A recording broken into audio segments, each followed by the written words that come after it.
Salut Honor. Honorante omnores.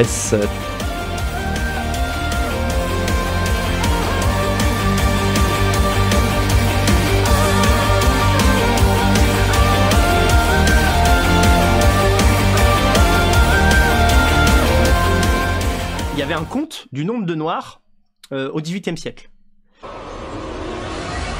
Et à Paris, il y avait, je ne me souviens plus bien, entre 2 et 4 000 Noirs. Voilà. Et la population de l'époque, c'est... Il y a une plainte, il y en a trop. Voilà. Maintenant, on arrête. Voilà. Donc, il s'agit de ce chiffre. Aujourd'hui, on est entre chiffre officiel 5 millions, chiffre réel 15 millions.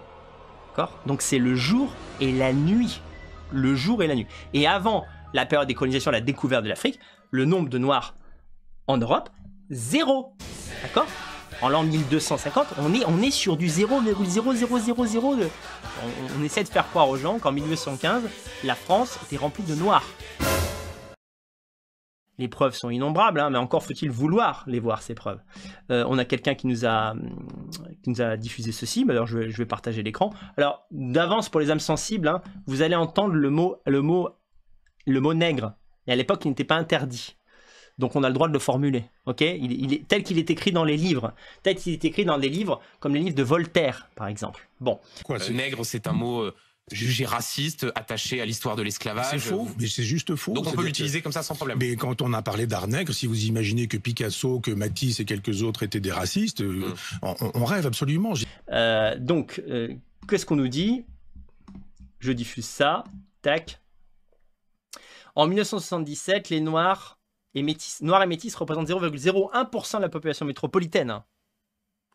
Et sont quasiment tous concentrés dans les ports de l'Ouest, Bordeaux, Nantes, etc. Ce chiffre baisse rapidement. En 1900, en pleine colonisation, les extra-européens représentaient 0,05% de la population. Donc le nombre, hein, pour les oreilles sensibles, on va dire noirs, hein, le nombre de noirs entre 77 et 78, avant la déclaration du 9 août 1777, j'ai relevé dans les registres d'intendance 2296 nègres déclarés et enregistrés aux amirautés de Nantes, La Rochelle et Bordeaux. Ils étaient tellement peu qu'on pouvait les compter, quoi, imagine. Sur ce nombre, ça fait rêver. On note 1582 hommes et 714 femmes. Parmi ces hommes et femmes, on trouve 2283 esclaves et 13 de conditions libres. Je vous laisse vous renseigner si toutefois vous le souhaitez.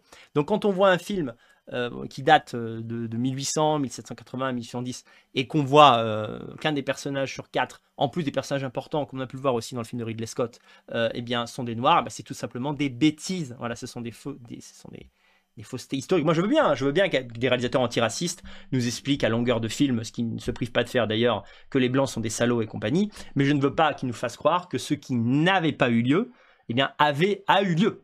Ça ne s'est pas produit, tout simplement.